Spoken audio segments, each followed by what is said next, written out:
Moses is leading right now. Kevin Young in blue is the one that's in trouble. He has now switched back out of the final turn. 2 more hurdles to go.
Hi, I'm Fred Holliday. I'd like to introduce you to one of the world's most amazing sports scientists. It's a little hard to know where to begin when describing the work of Dr. GIDEON ARIEL. He designed and created this computerized equipment used by premier athletes in over 40 sports. He's a consultant to many of the world's Olympic teams and numerous professional athletes. But he's become famous for his research and findings in the biomechanics of sports performance. For over 20 years, Dr. ARIEL has utilized increasingly sophisticated technology to study athletes in motion. I think you'll agree, his findings are pretty amazing. What you see here, the little dot, is the center of gravity of the body. It's a point that assembled the whole parts of the body into one little dot. It's very important when Edmund Moses running over the hurdle that this dot will have just the proper height. If it's too high or too low, his knot will be as efficient. Therefore, we have to quantify, or we have to measure, the location, the speed, and the acceleration of this little dot, which we call the center of gravity. By looking at that, Gideon, it would make me think that a runner, to obtain maximum speed, has to always have this center of gravity kind of leaning forward. He has to lean forward to run faster. Absolutely. In the beginning of the race, especially, a good runner would lean forward. He doesn't want to lean forward too much because he will fall on his face. He doesn't want to not to lean forward. He will not gain speed. But every athlete has the optimal way to handle his body, and it's all relating to physical principles. So the laws of physics could be used to teach our kids to run faster. I believe that every kid in America and around the world is a gold medalist in his own body. In order for him to run optimally, you have to maximize his stride length. For example, sometimes just shorten the stride by a few inches might make him run 1/3 of a second faster on 100 yards, and that's very crucial. Now, he wouldn't know that unless you measure it. So minute changes, sometimes 1 inch, 1/4 of an inch, make a big difference. And this 1/4 of an inch or same law of physics could be applied to the golf swing? Absolutely. The golf swing is not different than running, jumping, any motion, because what you try to do is to apply maximum speed like a sprinter, but instead for the body, you want to apply to a little object which is called the golf ball. Well, as amazing as it seems, the difference between US Open champion Jerry Pay and sportcaster Charlie Jones can be measured in inches and split seconds. That's all.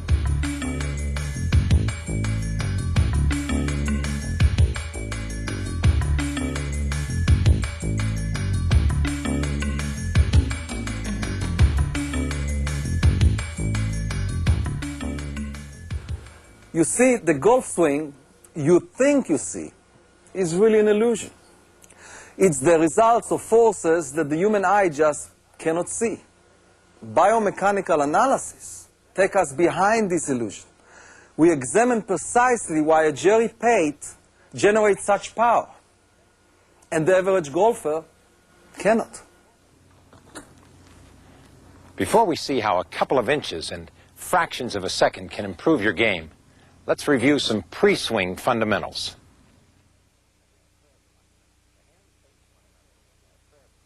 The hands face one another in a prayer position. pressure on the club comes from the last 3 fingers of the left hand. The lifeline in your right palm folds over the left thumb.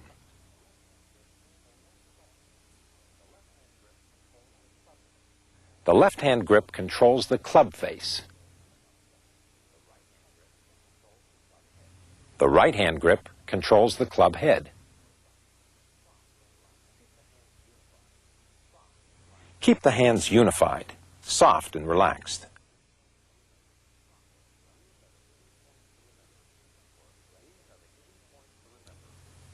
These are the key points to remember for a correct grip.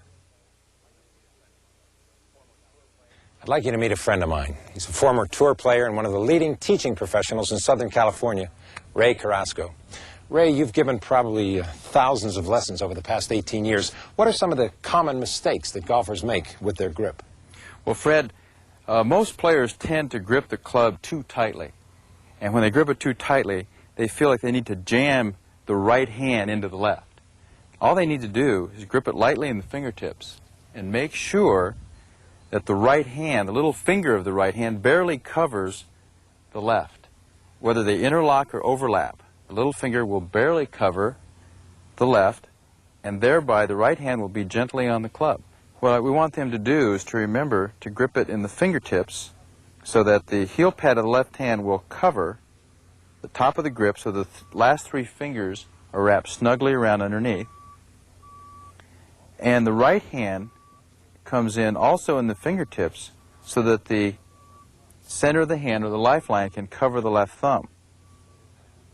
In every sport, there's an athletic ready position where the player is balanced and set. Get your feet flat on the ground with your weight below where you tie your shoes. Lean forward from the tailbone and maintain this angle throughout the swing. Keep your back straight and your chin up.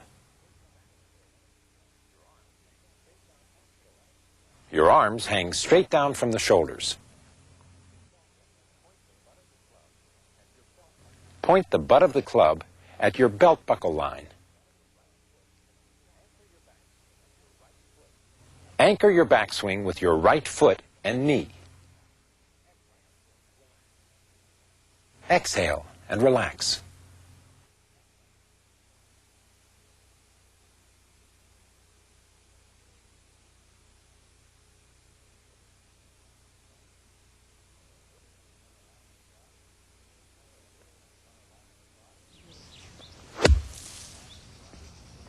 We basically want to align our body parallel to the target line. The most common mistake the average player makes is aiming too far to the right. And what happens is they have to compensate by turning their shoulders back to the left, causing a mishit shot.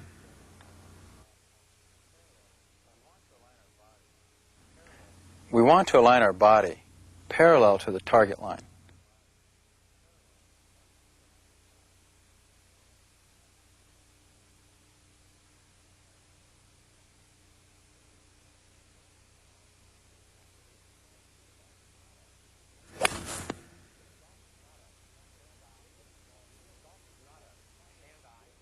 You know, golf is not a hand-eye, hit-the-ball coordination kind of game.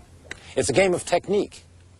Proper grip, structure, and alignment are the ways that we get ready to take advantage of Dr. ARIEL's research. And now that we're ready, let's see how we can transfer our body's power to this. You're about to see how a very few simple changes in your golf swing can make a big difference in your game, your scores, and your enjoyment. The ultimate X-ray of the golf swing starts with 2 high-speed video cameras. They see things that no human eye can detect.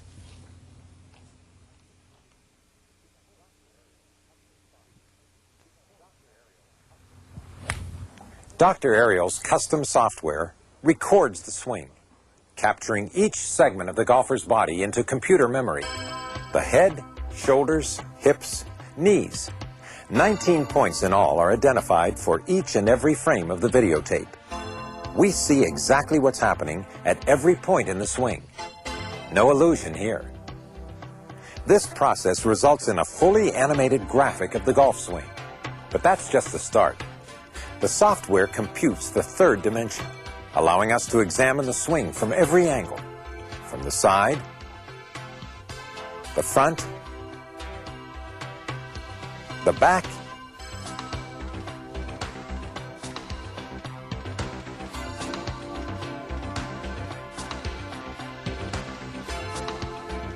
and even an overhead view.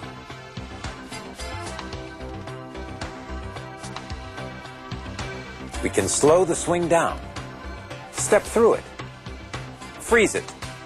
In short, see the golf swing as we've never seen it before. Once we really see the swing in motion, we apply the principles of physics. Think of your body as a machine with moving parts. Now your job is to transfer energy from your machine to this, so your shot will go where you want it to. It really boils down to two choices. Swing in compliance with the laws of physics, and your game gets a whole lot easier. Fight those laws, and your game becomes a never-ending struggle. Whether you're trying to run faster,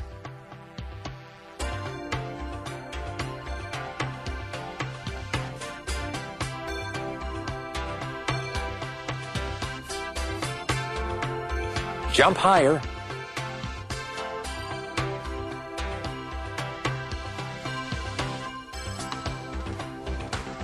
throw harder,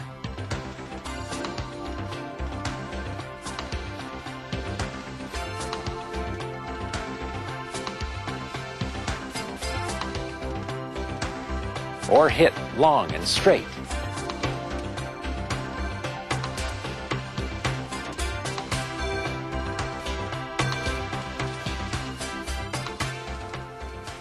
After analyzing the golf swings of men and women, touring professionals and high handicappers, Dr. ARIEL discovered that world-class players tend to do just a few things differently, a few simple differences.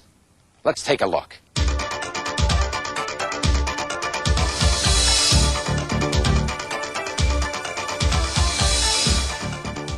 You know, when we watch a backswing, we think we see the club head move first. But remember, the swing we think we see is really an illusion.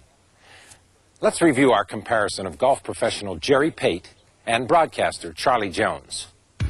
Jerry Pate's backswing starts with the coil and rotation of his shoulders and hips. The club head only moves as a result of this coiling. He loads the power of his body by transferring his weight to his right foot. This stable right foot provides a fixed point for the power of the body to rotate around. Now imagine just for a second how much power an archer would get if he tried to push the arrow out of his bow. He's got to load and snap. Now in golf, the backswing is where you load. Right, Ray? New edge, Fred? No, I was just trying to illustrate how to use the backswing to load the body's power.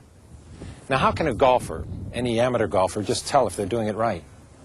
You know, John's a good example. He's an 18 handicap player. He has a problem with his backswing. He needs to turn properly away from the ball. When a golfer uses his backswing properly, his weight will be on his right side. We have a drill that we'd like to show you to help you get onto your right side correctly. Alan Tapie is in a dress position, and he'll pretend that there's somebody behind him calling his name. Notice that he turns directly around to see who it is. The shoulders are turning perpendicular to the angle of his spine, and what that does, that will automatically shift his weight to the inside of his right leg. So as Alan gets set, as he sets up and turns back, his weight will have shifted correctly to the inside of his right leg, and he's properly poised to start his downswing. A powerful golf swing comes from the body's large muscles. Touring pros maximize the use of the trunk, the body's center section. Proper turning will activate the hips and thighs, leading to proper footwork. From the top of the backswing, world-class players relax their hands and arms. and let them come straight down. And just before impact, the large muscles of the body come to a virtual stop, and the club head takes off. And finally, follow-through is a result of the acceleration of the club. In essence, it's automatic. The club swings you. You don't have to swing it. Now let's take a closer look at each concept and see how you can incorporate them into your game. We think champion boxers have great left jabs and right hooks, but their truly damaging punches are short, rocketing only 8 inches or so from their power source. The arms are just the instrument. The large muscles, the legs, backs, hips, and thighs, provide the real power. Exactly the same physical principle applies to the golf swing. Power and hand speed are generated by the large muscles. Watch this. Alan Tapey's swing looks smooth and effortless, and he gets tremendous power. He loads with the backswing, hands and arms relaxed, but look, the club head is actually still moving back as he uncoils the body and uses his large muscles to initiate the downswing. When we compare Alan's swing to a weekend amateur's, they may look similar, but the power generated and the result is very different. The green dot, about waist high, represents Alan's center of gravity. The red dot are amateurs. Notice the arrows, pointing to the difference in coil or rotation throughout the swing. Alan maximizes the rotation of his hips and shoulders, automatically calling upon the power of his large muscles. He transfers his weight from the right to the left foot. The hips rocket around, pulling the hands and arms straight down. Our amateur golfer only uses a fraction of his available power. To ignite your power, use your weight to accelerate the uncoiling of the large muscles. Now, Gideon Ariel's research shows us what to do. Let's see if Ray can show us how to do it. Here's a drill that will increase your hip turn through impact. Alan is set up next to the ball washer, and as he turns his hips through, his hands are leading and they're stressed in the shaft. He's holding to a 3 count and returning to a dress position. The hips turn, and that is what stresses the shaft. Do this drill a few times and you'll find your hips working a lot better through impact. So we generate power with the large muscles and transfer it to the arms, hands, and club head. Ironically, Dr. ARIEL found that most golfers do exactly the opposite. They try and generate power with their hands and arms. They play golf as if it's a hand-eye, hit-the-ball game. It just doesn't work. In short, if we try to power the club with our hands and arms, the club head actually slows down. The small muscles just can't move fast enough. Club head speed results from keeping the hands and arms relaxed so that they can respond to the force generated by the large muscles. Our objective is easy to understand. We want maximum club head speed at the point of impact with the ball. Weekend players typically waste club head speed. They overuse the hands and arms, releasing the club early. At impact, the club is actually slowing down and often offline. It's a simple rule of physics that accelerating an object over a greater distance increases its speed, resulting in greater power. Here, biomechanics illustrates a major difference between average and top players. Just a 1-inch increase in hip rotation increases the travel of the hands by as much as 10 inches, and of the club head by as much as 20 inches, generating additional speed and power. Alan Tapey's swing is not as smooth as it first appeared. With hip rotation of over 100 degrees, he maximizes the use of the large muscles. The faster the hips turn, the greater the arm speed. And the greater the arm speed, the faster the club head. When we compare Alan with our average golfer, the difference becomes even more dramatic. You know, like all great players, Alan Tapey turns his clubs into whips. He cracks the ball through impact. Show you what I mean. If you swing this towel like this, probably wouldn't do much damage. But remember when we were kids? These things were pretty dangerous. You see, tremendous force was generated by quickly changing the towel's direction, turning it into a whip, making it crack. Now, this exact same principle applies to the use of your clubs. You've got to think of your woods and irons as you would this towel. Now, we can't snap the towel with a stiff or tense arm or a stiff towel. Everything has to be relaxed. The towel, like your club, is merely an extension of your arm. We want the same kind of action and snap from the club. Now, if you've never felt this snap from your club, it's because you don't trust your swing to your large muscles. You're probably guiding your swing with your hands and your arms. You try to square it up, and then you try to hit it. Ray can help us feel this whip and snap. This is one of the best drills to develop a free arm swing. We call it the one-legged drill or stork drill. Notice Alan has all his weight on his right foot, and his left foot is on the tippy toe. In this drill, he's going to let his arm swing freely upward and downward and allow centrifugal force to make the stroke.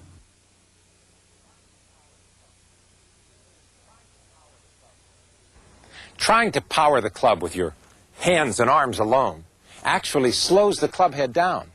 Now, that doesn't mean that the arms and the hands aren't important. In fact, they're critical in maintaining power. I want to show you something. If I ask you to hold this 10-pound weight as long as possible, would you hold it out here like this? Or would you bring it in here, close to your body, and let the large muscles do the work? You bet you would.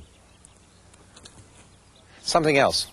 Would you believe that your club head can weigh a lot more than this 10 pounds? In fact, moving at 100 miles per hour, a golf club generates a total weight of over 30 pounds. Now, to maintain and control this kind of force, we simply have to keep the arms and the hands close to their power source, the body. Ben Hogan illustrated this point a couple of years ago. To train his arms to stay close to his body, he hit thousands of golf balls with handkerchiefs tucked under his arms like this. Straight down, close to the body, maintaining speed and power.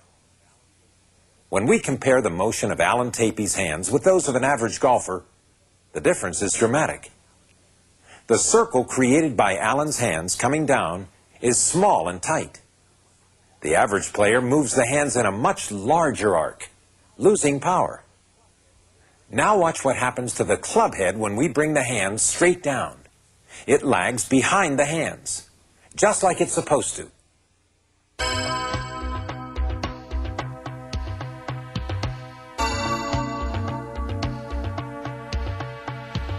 There's no cast.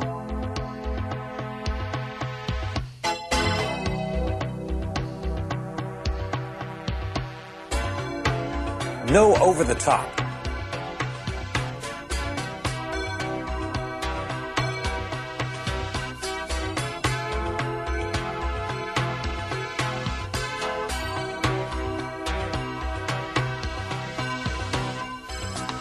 No spin out of the body. Moving the hands straight down makes the laws of physics an ally of your swing. Just imagine using both hands to pull down a window shade. Not only do you maximize power, but there are other very positive results. Moving the hands straight down, pulling down that window shade, allows the hands to stay cocked and then release at precisely the right instant. This downward motion of the hands and arms is common to power in many sports, not just golf. Here the batter brings his hands and arms straight down, and the bat accelerates. This motion explains the difference between a line drive and a pop fly. The line of the ball is straight and low. How would you describe your golf shots? Are you driving the ball or simply lofting it into the air? Let's ask Ray Carrasco to help us get that drive into our shots. This exercise is designed to help you to let your hands drop straight down from the top. Alan is checking with the angle of the shaft to see that Chris's hands drop below the shaft on the way down. and not above it with a shoulder turn. When Chris lets her hands drop straight down from the top, then she can continue on through her follow-through with a full hip rotation.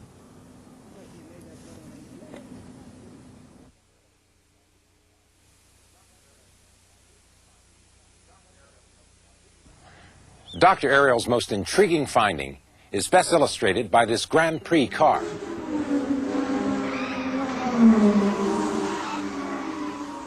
I want to try something with you. If I put a golf club on the roof of a car like that, and I bet you $100 that at 120 miles an hour, you couldn't stop the car and make the club land 50 feet in front of it, I'd win. How? Well, you wouldn't gradually slow down. You'd hit the brakes hard. And this sudden stop transfers acceleration to the club, or anything else that isn't tied down. It's another one of those laws of physics. You see it over 100 miles per hour. A car has tremendous speed, but zero acceleration. Now imagine a really sudden stop, like hitting a brick wall. Anything sitting on the roof or in the front seat is going to have a pretty clear understanding of the principles of acceleration. Now the same principle applies to the golf swing. Uncoiling the large muscles and bringing the hands straight down generates tremendous clubhead speed. But to crack the clubhead like a whip, like the pros do, we transform body speed into clubhead acceleration. Now, most average golfers have never felt this acceleration. It's not that they don't generate clubhead speed. Many do. It's that they try to guide the swing through the ball, never creating that crack, that whip, that burst of acceleration impact. Acceleration comes from technique and timing, not brute strength. Here Chris demonstrates this timing by bringing her body to a stop just prior to impact. She keeps her arms relaxed and slams on the brakes. Dr. Ariel found this technique common to top players. They transfer the speed of the body moving into acceleration of the clubhead by slamming on the brakes just prior to impact. It's just like launching something off the roof of a moving car. You stop one thing so something else can go. At the bottom of the downswing, the body's major muscles, the legs, hips, and shoulders, appear to stop. The relaxed hands and arms are whipped through the swing, and the clubhead just takes off. At first, in doing this, you're going to feel a little bit out of control. I think most of us use our muscles just like the guy going down a hill that takes his foot off the gas and leaves his car in gear. The transmission drag slows everything down. So we've got to get rid of this drag and freewheel. Just let the club go.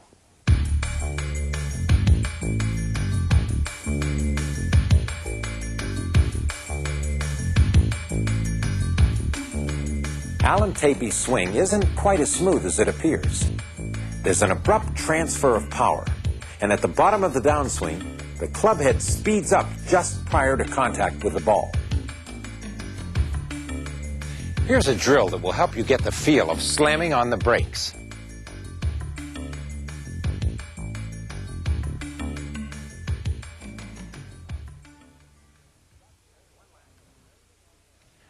One last thing. Dr. Ariel found that a very common error was for the golfer to deliberately try and control the follow-through. The ball is in contact with the club face for less than 4/100ths of a second. After contact, there's nothing you can do about the shot. So, your follow-through is just one less thing to worry about. Just relax. Let the club go.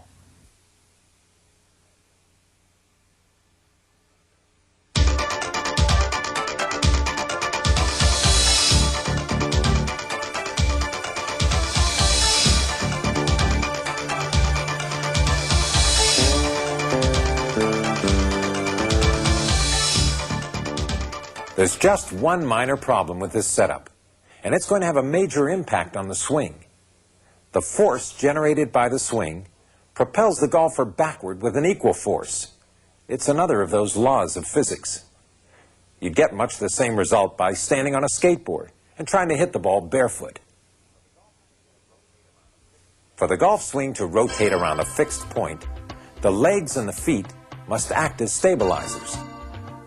In order to transfer the swing's power to the club, the feet must maintain solid contact with the ground. Remember, you can't shoot a cannon out of a canoe.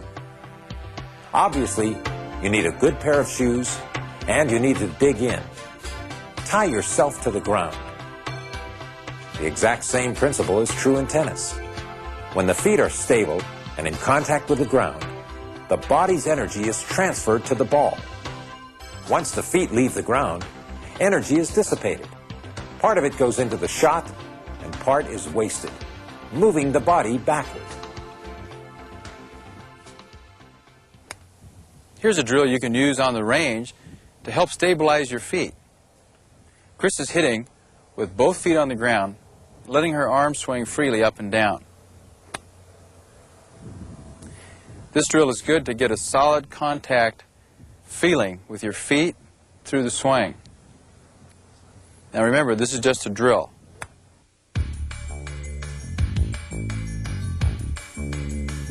Once we create stability, the best swings are controlled by rotating the body around a fixed center. The green dot, a few inches below the navel, is Allen's center of gravity. Through the swing, this point remains fixed. In fact, it seldom moves by more than 1 inch. Watch the movement of an average golfer's center of gravity. It moves, sometimes more than 4 inches, and the golfer sways. This movement, or sway, is even more pronounced from the overhead view. Allen's swing is on line.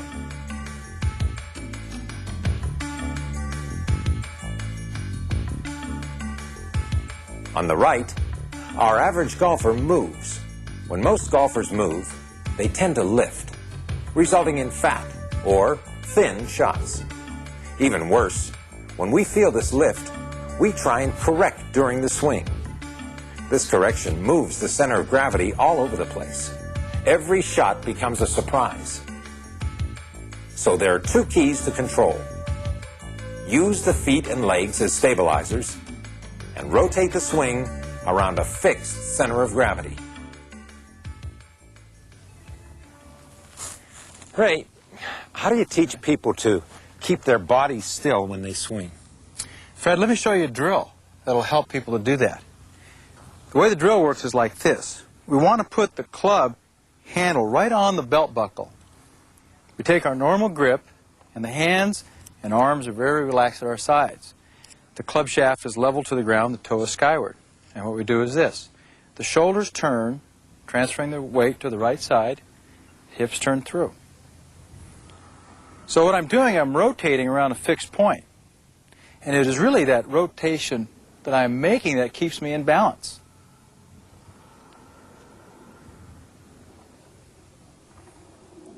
Why don't you give it a try? Okay.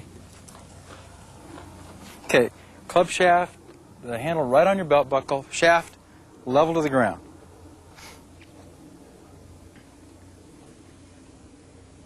That's it.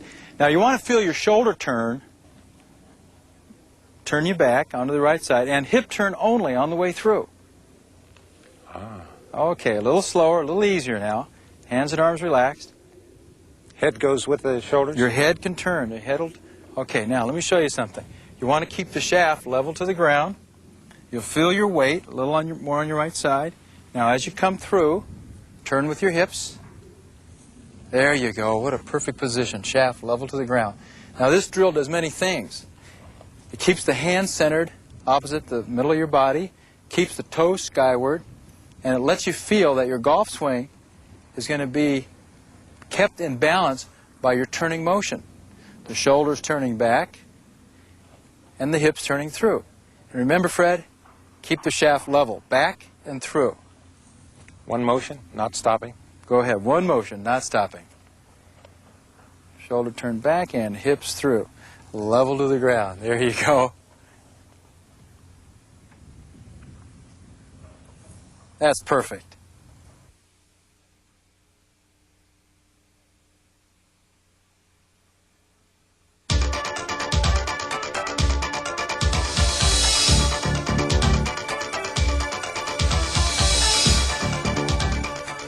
On Allen's swing here, Gideon, you notice that his left foot was spinning out to the left a little bit. Yes. Could you go over that again and go through that? Okay, if I will plot, for example, I'll go to the velocity of each part of the body, and I'll plot the ankle joint, for example. I want the ankle really to come to abrupt stop just before impact. But what we find here, if I do linear velocity in the direction of the thing, and I'll take the left ankle here. So you see the little dot there where it said the left ankle.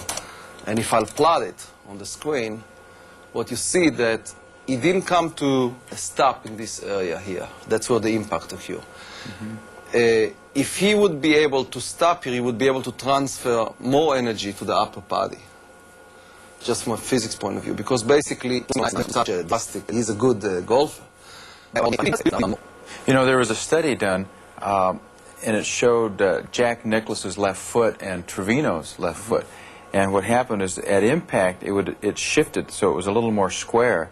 In fact, it seemed like it created more of a brace. It makes a lot of sense. Like the best javelin throwers or the shot putters in the Olympics will use this kind of a method. In other words, they actually pulling in even to more abruptly to stop the left side and creating a whipping action on the right side, which are crucial in transferring energy to the club and therefore to the ball.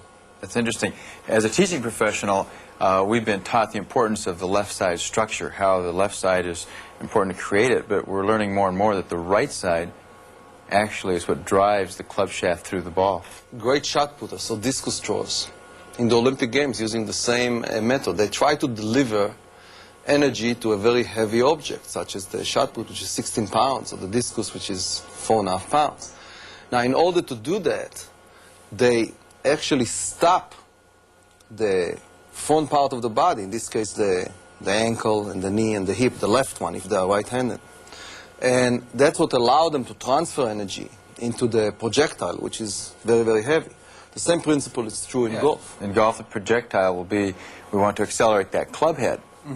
That's right. So in order to accelerate the club head, or in the shot put, it will be the shot put, they have to decelerate certain segment in order to transfer energy to the other one. If you will not stop with the front part of your body, you will not be able to transfer this energy into the right side of the body. Alan, this is really interesting. Dr. Yes, Ariel, yes. yeah, he's noticed a couple of points here that I think will really help your game. The point up above with the that he sinks coming into the ball is really interesting. Yes, in most cases, what we try to get from a swing actually is to get the most powerful, fast movement of the club toward the ball. So at the time of impact, there is a maximum velocity. We all agree about that. I mean, we all know. Now, how to achieve it? Now, if we would stand on ice, for example, and try to swing the same way, you will fall flat right on your back on the other side. You just couldn't swing because you need some stability on the ground. Now, how you gain stability on the ground? Well, you need a firm contact with the ground. So you have to shift your weight in a way that will create an attachment to the ground. In fact, if you would have spikes even, it would be okay, maybe. That's why we have golf shoes. Yeah. So you have kind of spikes. Like if you just have a flat shoes, like a sneakers, which are very comfortable, you couldn't do the same way for the same reason. Now, the swing is so fast, I mean, reaching 100 miles an hour, that if you are not going to shift your weight toward the front leg, your front leg just will come straight up in the air. Therefore, the stability of the front leg, the ankle, the foot, the knee, with the ground as a stabilized segment is extremely important. What we see here is that Alan sink a little bit. In fact, maybe that's why he sink a little bit. He tried to get more contact with the ground. Have you measured Jack Nicklaus in that area? Yes. In fact, Jack Nicklaus was straight like a ruler as far as the center of gravity. It makes a lot of sense. The ball is, what is it, about 1.5 inches, 2 inches, the diameter of the ball. Now imagine that you displace your body 1.5 inches, you're going to miss the ball.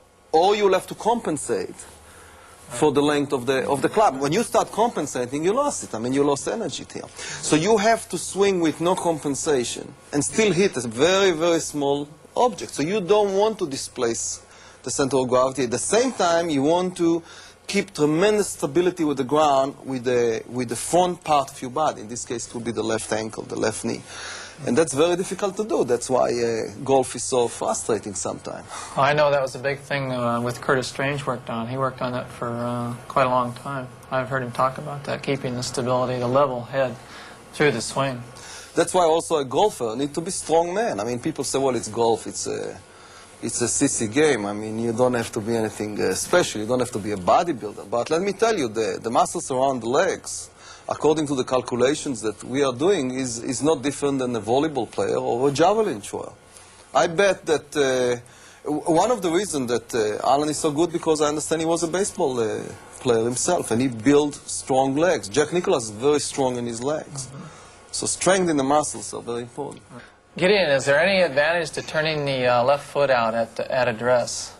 Well, intuitively, it sounds like it would, but from a physics point of view, it's not. Imagine you have a spring in your hand, and you want to coil it. So you pull it, but while you pull it, the other arm moving with it. You cannot absorb energy in the spring. So what you want is the left leg to be completely stationary, and everything turn around the left leg. The left leg is the anchor of the whole motion. So it's not that crucial then whether you turn the left foot out or keep it pretty square? If you keep it pretty square or even turn it in, it seems like it would have an advantage. Of course, it will put a tremendous stress on the knee joint and the ankle joint. So, right. So there's a limit to how much you should yes. wear. In fact, Olympic champions always almost hitting the limit of what you could do before they get hurt. I mean, you really, when you want to swing the club 130 miles an hour, you're putting stresses on your ligaments and tendons and muscles that are not very healthy for the structure. That's why you need to do flexibility exercise, strength exercise. Because if you go like a pigeon toe out, the forces that you applied are not in the directions of progression. So you're always losing some energy. So it seems like all sports have the same principles because we're governing by the same Newtonian equation. I mean, when Newton formulated the laws of motion, he didn't formulate it for a particular sport. He formulated it for all sports. In the golf swing, then, it looks like the right leg, then, on the way back, in the backswing, is the stabilizer, and the left leg is the stabilizer, especially the left ankle, through impact. Alan, there's a couple of important findings here. I think it'll really help your game. Well, I'm going to have a few things to work on. I know with the head position they're showing that it's dropping, and I guess that relates to maybe the whole body kind of dipping down. I'm going to have to work on that a little bit, and it's interesting about my left foot, finding that turning maybe the left foot in a little bit might help a little bit. Good. So at address position, how are you going to be? Well, I'm going to turn the left foot in a little bit and make my normal swing. I'm probably going to feel maybe the left heel digging in a little bit initially as I think about it, but at impact. So at address, you'll probably be bent from the waist maybe a little bit more. Yes. Yeah. That'll be interesting to see how that works out. I know that in the golf swing, and what we see in Alan's swing is a beautiful turning motion, and we really work on the shoulders turning and allowing the arms to swing upward freely. It's kind of like there's two motions going on at once almost. The trunk is going around, the trunk will make the shoulders turn, the arms swing freely up, the arms drop freely downward, then the excitement begins. The trunk will turn and the hips are turning, the arms are flying through. That's a hard one to convey, isn't it? Yes, most people think that you swing with your arms because you're holding the club with your arms. So they think that the arm doing most of the work. But it's almost like if I try to flex my fingers, for example, I try to go as fast as I can go like that. So I can measure it and I'll tell you how fast it is. But then if I just coil my finger and do that, believe it or not, this is 22 times on the average faster than that. That's why it makes the sound. Because of the pressure. Yeah. And basically you coil and let go. If I will be tied, it will not go. It just will do that. It just make the sound. Interesting. That is such a good point. From the top of the swing down, the average person wants to help and force it instead of letting it go. Another example, the muscle is very slow, but you want to create a tremendous speed. In fact, when you swing the club, the speed that you're moving the club is much faster than the muscle ever can contract. Imagine you would have a baseball pitcher coming to the field and try to throw a fast ball just by moving his wrist. I mean, it's a joke. I mean, the ball will not go very far. He has to use the whole body. He has to coil the body and then let it snap. Same thing with the golf club. You coil the whole system and then let it snap. That's why, like you said, it's so important to be relaxed. Let the arm go for the ride. But it's the trunk and the legs that are very, very aggressively moving the arms. Coiling and turning and almost stabilizing, allowing the arms to fly. You know, I feel that with the advent of modern technology, with the video systems and even the biomechanics, that if we can get that feedback, people can learn faster. Yeah, see, it just take a few minutes and you can tell if how your questions answers. I mean, imagine that MIT graduate, an architect, would have to build a new bridge without a computer. I mean, you'll have a lot of cars in the rivers. I mean, so if an engineer just builds some static device, a bridge is static, it's hardly moving. Only when there's wind, even they have to calculate the movement in the wind, and they're using the highest technology possible. Imagine now as a golfer, you're working with the human body, which every segment moving in a different directions, and you have a psychological effect, and you have physical effect, and Very complicated. You guys are the best engineers in the world. Well, thank you.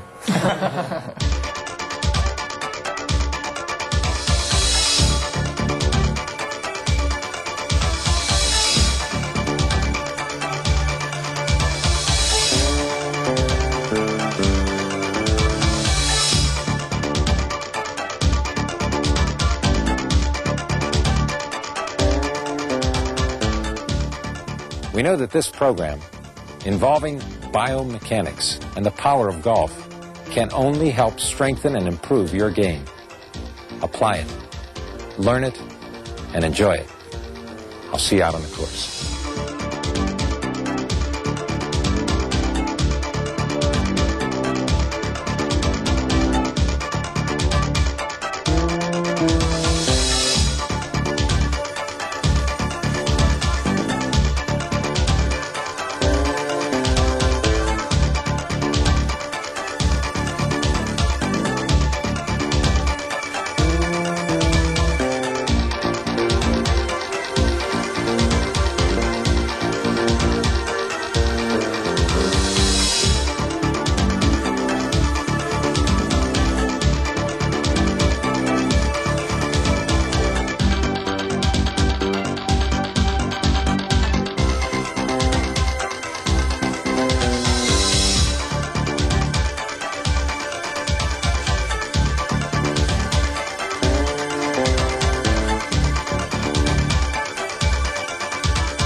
Ray, is this the way Chi-Chi tends to warm up?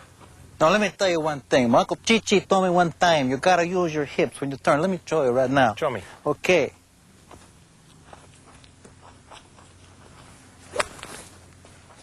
Nice shot, Chi-Chi. All right. I like it.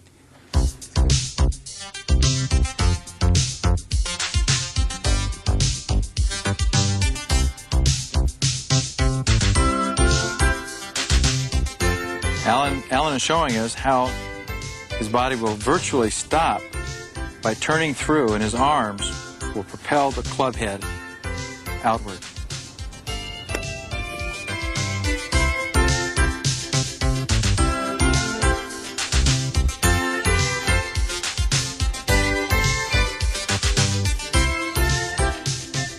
Alan is showing us how using his big muscles will help propel his arms, hands, and club head through the ball.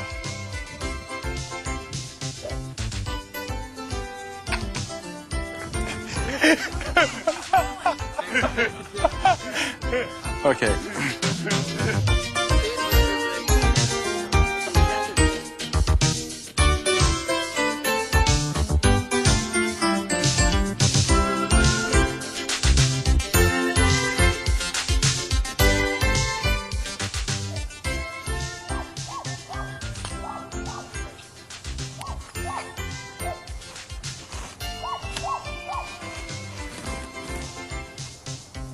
Anybody else getting those little, like, sand fleas on them?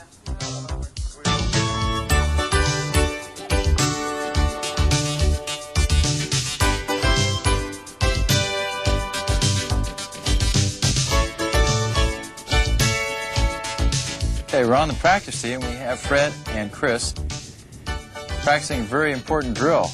They're coiling with the shoulders on the way back and with the hips on the way through. They're really using their large muscles and letting the arms go along for the ride.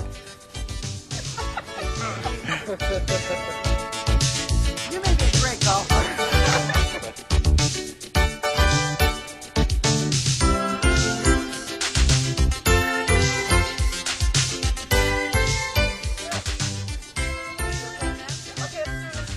Little buzz. A little more. You got it. Still rolling. So 30, take 2, and... You got some guys yelling at each other down there. Yo! Yo!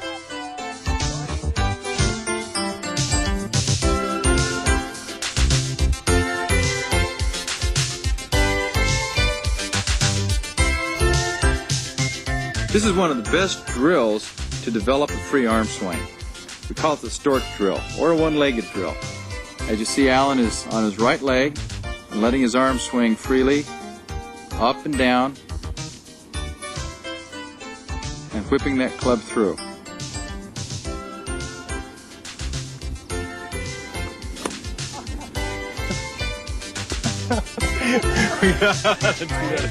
Okay, new pro. Where's the other pro?